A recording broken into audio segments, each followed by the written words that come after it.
In this video, we discuss the new bill to repeal taxes on Social Security. Coming up next on Holy Schmidt. Holy Schmidt! First, you've got to love the name. It's called the You Earned It, You Keep It Act, and it was introduced recently to repeal taxes on Social Security. This act reverses the Social Security amendments of 1983, and many people feel like this is long overdue. This act is not a new idea. In fact, it was reintroduced by Congresswoman Angie Craig, and the basic premise of the act is that you, the Social Security recipient, will stop paying taxes on your Social Security beginning in 2025. This is all while we are 10 years out from the Social Security Trust running out of funds. Some people say this really doesn't sound like a good idea because taking away taxes on Social Security makes a bad problem worse. Now here's where it gets a little confusing. There's no such thing as a free lunch when it comes to Social Security. What's paid out must equal what's paid in plus any drawdown from the surplus. It's basic math. When the surplus is gone, it's dollar in and dollar out. Post-2034, if nothing's done, Social Security recipients will get approximately 70 to 75% of what they're receiving currently. Yet the bill promises to eliminate taxes on Social Security, reduce the federal debt, and at the same time extend the trust well past 2034. How could that be? By the way, in some regards, this is putting Social Security back to the way that it was prior to 1984 when the Social Security Amendments Act kicked in. The reason is that Social Security contributions are made by the employee with post-tax dollars. Your 6.2% that comes out of your check is after tax. So how could they then go and charge income tax on your contribution? Well, if we go back to 1983, things were not going well with the Social Security Trust. In fact, it was in dire shape. In April of 1983, it was forecasted that the trust had 3 months before it ran out of funds, so July 1983. So in April of 1983, the Social Security amendments were signed into law. And with it, up to 50% of your Social Security payment could in fact be taxed. By the way, 10 years later, in 1993, that 50% was raised to 85% that could be taxed. Now, there were some calculations to determine what, in fact, was considered income, and the definition of combined income was created in 1983. Combined income, by the way, doesn't look drastically different than your AGI, your adjusted gross income, but it's the thresholds that are most interesting here. In 1983, thresholds were set for the recipients. And those thresholds, by the way, haven't changed. The thresholds then and now are as follows. If you were single in 1983 and you earned $25,000 or less, then there was no tax. If you earned $32,000 or less and you were married, there was no tax. Up to 50% could be taxed if you were single and you earned between $25,000 and $34,000. If you were married, that number was between $32,000 and $44,000. And later, the 85% category was added. If you earned more than $32,000 if you were single, or more than $44,000 if you were married, up to 85% of your Social Security payment could in fact be taxed. How could the government justify taxing up to 50% of your Social Security payment?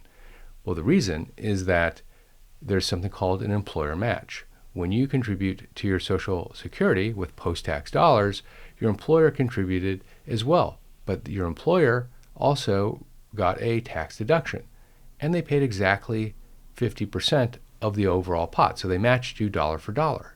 So 6.2% became 12.4%, and that was, of course, up to the taxable maximum at the time and throughout your life. And by the way, the taxable maximum keeps going up. Many people say that using 1983 levels in 2024 is unfair, and frankly, they're probably right, because in 2024, there are 3 times more people that are paying tax on their Social Security payment than there was back then. This bill would fix all of that because there won't be thresholds. It's a straight pass-through on your Social Security payment. No tax whatsoever, no matter how much income you make, and no matter what the size of your Social Security payment. But to be clear, to say that the primary purpose of this act is to eliminate taxes on Social Security would be congressional sleight of hand. The primary purpose of this act is to shore up Social Security. The benefit, or the sizzle, so to speak, is that the recipient gets their Social Security payment tax-free. And to be really clear, in order for the government to eliminate taxes on Social Security and also to extend the trust well past 2034, they do need to charge more tax. The Act uses something that is commonly referred to as the donut, which means you tax Social Security up to the taxable maximum. You have an amount between that point and a new level, and at the new level, Social Security tax begins again. What is that new level? $250,000. So in 2024, you and your employer would pay tax on the first $168,600, and then anything from $250,000 and above. But here's the scary point. The taxable maximum, that $168,600, has gone up every single year throughout the last few decades. At some point, probably around 2034, there won't be a taxable maximum. It's going to be a straight pass-through because the taxable maximum will be $250,000. Many people's knee-jerk reaction is that this is a good thing. The poor receive their payment tax-free, the rich pay a little bit more in taxes, the Social Security Trust is made solvent for the foreseeable future. But there are two small problems here. The first is that Social Security is already a progressive tax system, which means the more someone earns, the less they get back per dollar contributed, at least on the long end of their salary. The second is that the person who receives the biggest benefit is the wealthy. Currently, the poor don't pay taxes on Social Security. It's the wealthy who pay taxes on Social Security and the middle class. Once this law is enacted, the wealthy and the middle class won't pay taxes on Social Security either. Now, what's the likelihood that this bill will actually make it through? Well, on the surface, if you need 51% of the House of Representatives and 51% of the Senate to sign the bill before it gets sent to the president, there's a chance, especially in this political environment. Practically speaking, it doesn't work that way. You need 60% in the Senate, not 51, because of something called the filibuster. The filibuster basically is a mechanism which stops a bill from being voted on if it doesn't have support from 60% of the senators. So in essence, the vote to vote is set at 60%. Once that happens, it's almost all but assured of passing with a 51% majority in the Senate. Does this mean that the government will let Social Security wither on the vine and fall into disrepair in 2034?